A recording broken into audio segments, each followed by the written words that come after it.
How you doing, sir?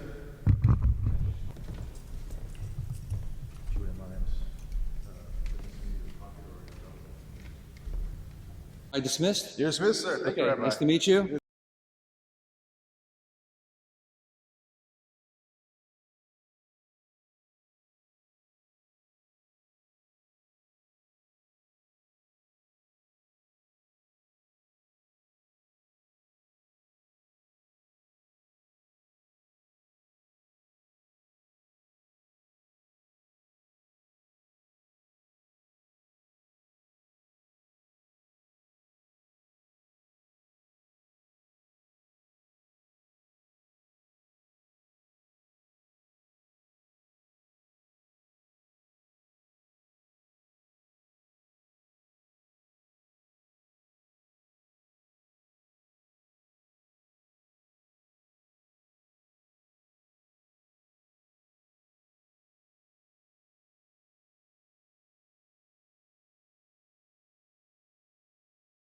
I'm Martin P. Byfield Jr.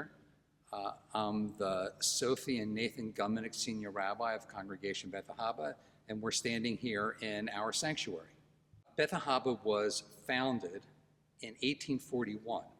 It was founded as a breakaway from an earlier synagogue that had been founded in 1789. That synagogue was called Beth Shalom, and it was the sixth oldest synagogue in the United States at the time of its founding, and the westernmost synagogue in the United States. All of the colonial synagogues were in port cities on the East Coast.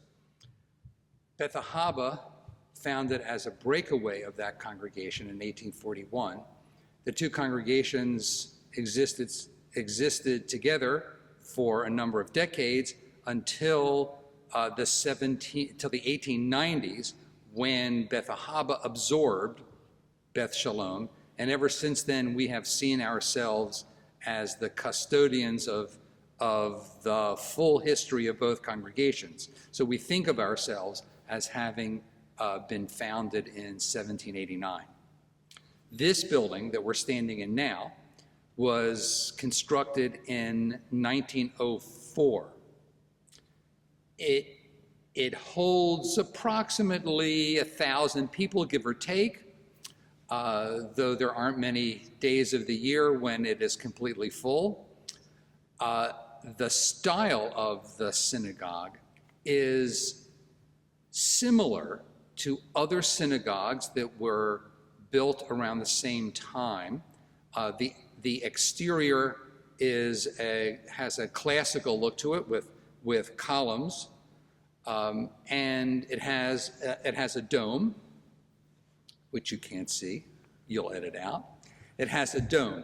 Now, the building, the design of the building is meant to recall or to be reminiscent of two other structures.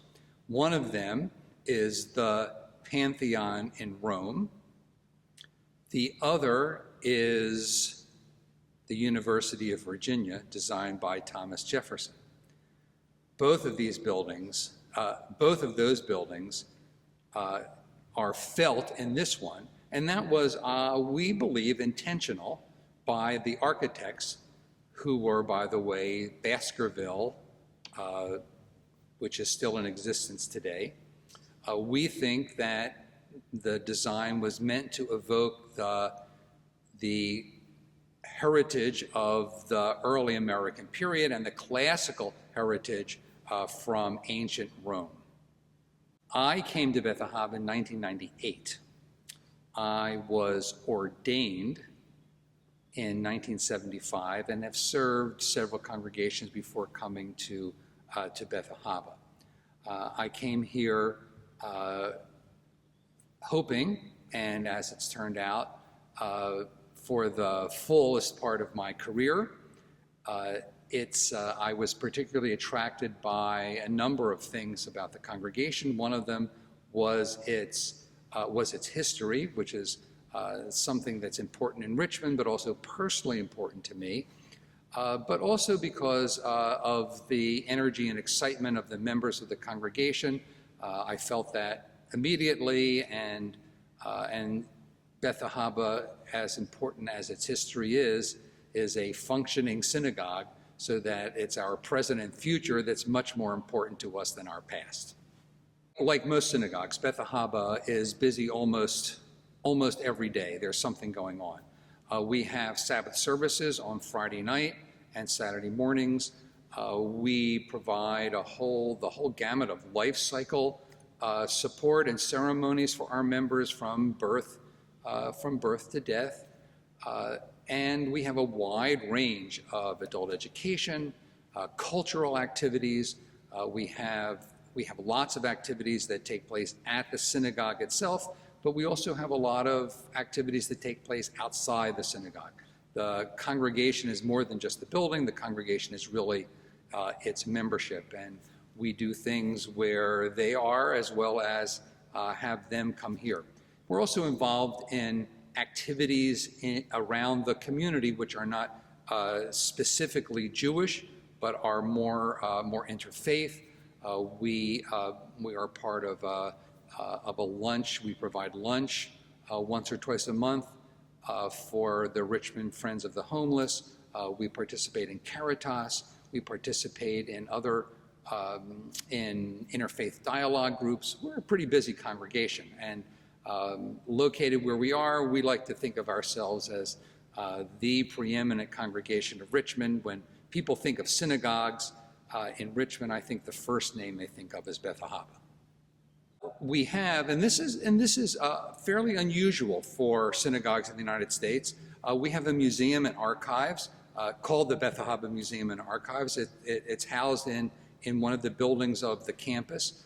We have a rotating series of exhibits and a very, very elaborate archival collection about not only our own members in the congregation, but also of the history of Jewish life in Richmond.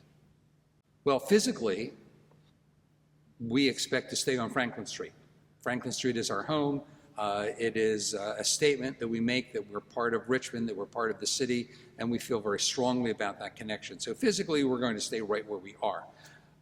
In terms of the programs we offer and the kinds of activities we offer, we like most contemporary synagogues, are, I think, best described as a work in progress. We're always changing. We're always trying to adapt to the needs and desires of our members. We're hoping to provide them with a safe atmosphere in which they can explore their connection to Judaism, their connection to God, Jewish spirituality. We hope that they will learn about Judaism here. We hope that they will practice their Judaism not only here, but wherever they go in their lives.